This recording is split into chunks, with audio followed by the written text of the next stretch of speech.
At 11:35 hours, the team moved out of the village of Tongo Tongo on their planned route.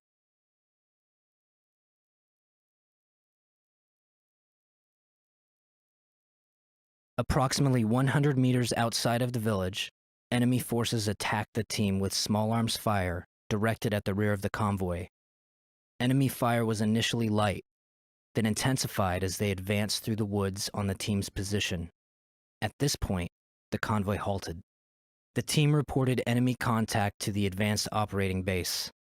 U.S. Vehicle 1 and U.S. Vehicle 3 immediately began returning fire with their mounted M240 machine guns, while team personnel exited vehicles, donned personal protective equipment, and returned small arms fire. The team commander and 4 Nigerian soldiers maneuvered on foot to the southeast to flank what was estimated to be a small enemy force. At this time, the Nigerian, AOB, and SOCC commanders began sending response elements to the team's location. The team sergeant moved forward with U.S. Vehicle 3 to better control the unit and to coordinate machine gun fire with U.S. Vehicle 1. Staff Sergeant Jeremiah Johnson moved from U.S. Vehicle 3 back to near U.S. Vehicle 2, intending to fire an AT-4 anti-tank rocket at the enemy toward the north. The investigation determined that Niger Vehicle 5 departed the ambush site during this period, but did not determine precisely when or by what route. The commander's flanking element continued their movement until a body of water prevented them from advancing further. They identified and engaged enemy fighters across the body of water. The team commander observed a larger than expected enemy force moving to his east, which consisted of motorcycles and vehicles with mounted heavy machine guns. The flanking element returned to the halted convoy at 11:57 hours and issued the order to move south to prevent being outflanked by enemy forces. The movement was not immediate, as the team commander and team sergeant had to rally and recover Nigerian forces who had taken cover in the woods. Niger Vehicles 3 and 4 were immobilized and abandoned. Niger Vehicles 1 and 2 were the first to depart.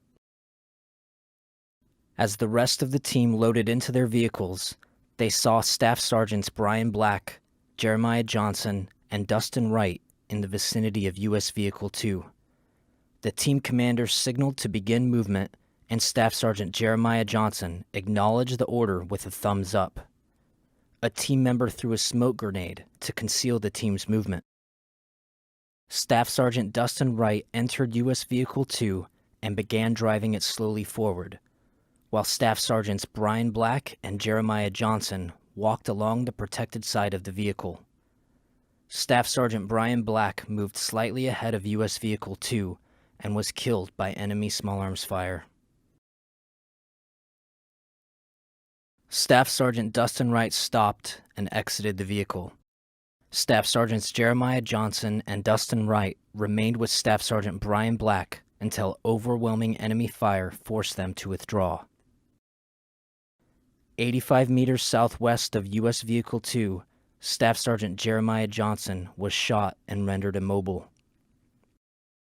Staff Sergeant Dustin Wright stopped, returned to near his teammate's position, and continued to engage the enemy until both were fatally wounded.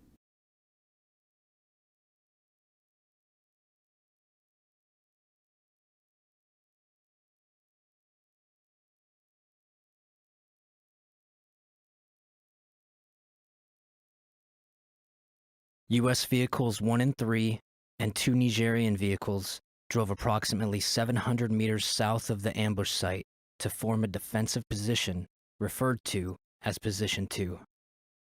The team realized that not all of their personnel and vehicles were present at the defensive position. After repeated attempts to radio the team members last seen in the vicinity of U.S. Vehicle 2, 2 U.S. SOF members from U.S. Vehicle 3 volunteered to return on foot to the ambush site to attempt to locate them. Sergeant LaDavid Johnson, a special operations mechanic and the driver for U.S. Vehicle 3, moved to the rear of the vehicle to engage the enemy with the vehicle-mounted M240 machine gun. When that weapon ran out of ammunition, he switched to the M2010 sniper rifle. Approximately 10 minutes later, 2 additional U.S. team members moved to join the pair that was maneuvering back to the ambush site. The first pair moved to where they thought U.S. Vehicle 2 would be, encountering and killing several enemy combatants before needing to withdraw under fire. As they were withdrawing to the southwest, they linked up with their follow-on teammates and began planning another route to U.S. Vehicle 2. Back at Position 2, the team commander and his element continued to battle the enemy attacking from the east. At approximately 12:25 hours, enemy gun trucks and dismounted forces opened fire on Position 2 from the southeast. The overwhelming fire forced the team commander to order a withdrawal. 2 Nigerian vehicles departed the area, moving to the southwest. U.S. Vehicle 1 circled the perimeter under intense fire, gathering American and Nigerian personnel. Simultaneously, Sergeant LaDavid Johnson and Nigerian personnel attempted to board U.S. Vehicle 3. Special Operations members last saw Sergeant LaDavid Johnson moving around to the driver's position of U.S. Vehicle 3 between 12:25 and 12:30 hours. U.S. Vehicles 1 and 3 came under overwhelming enemy machine gun fire, preventing Sergeant LaDavid Johnson from entering his vehicle. Believing Sergeant Johnson was in control of his vehicle, the driver of U.S. Vehicle 1 accelerated hard to the northwest. Unable to enter U.S. Vehicle 3, Sergeant Johnson and 2 partner Nigerians became separated from U.S. Vehicle 1.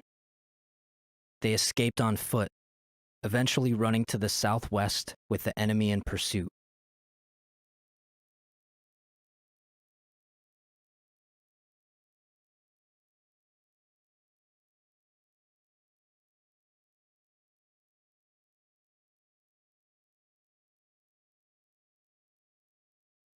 The Nigerian soldiers were killed with small arms fire roughly 400 meters from Position 2. Sergeant Johnson evaded for an additional 450 meters and reached the only concealment in the vicinity, a single thorny tree.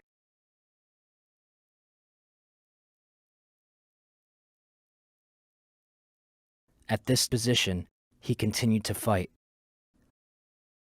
An enemy vehicle, armed with a mounted heavy machine gun, stopped within 100 meters of Sergeant Johnson's location, firing on his position and cutting off further escape while enemy forces closed in.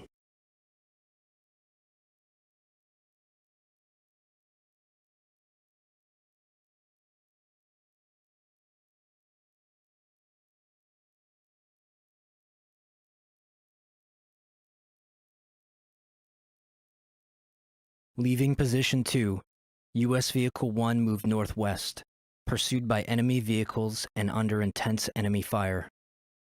Team members did not realize U.S. Vehicle 3 did not follow. During this movement, 5 of the 7 passengers in the vehicle sustained gunshot wounds, with 1 Nigerian fatally wounded. The driver was shot through the elbow, but continued to drive. The team commander, riding in the bed of U.S. Vehicle 1, was shot and thrown off the vehicle. The driver performed another circular maneuver under heavy fire to recover the commander, and resumed movement towards the northwest with the enemy in pursuit. Once inside the tree line, U.S. Vehicle 1 became stuck in mud. The 4 Special Forces soldiers who previously went to the ambush site saw U.S. Vehicle 1 and moved to rejoin those team members. At 12:33 hours, the team radioed that they were being overrun. This was the team's first report for assistance. Expecting their radios would be recovered by the enemy, the team disabled them, ending the ability to communicate using these devices. 7 American and 4 Nigerian personnel fled U.S. Vehicle 1, evading under concentrated small arms and mortar fire. They moved through the swamp, broke contact with the enemy, and stopped at the clearing on the northwest side of the wooded area. The team established a hasty defense at this location at approximately 1250 hours.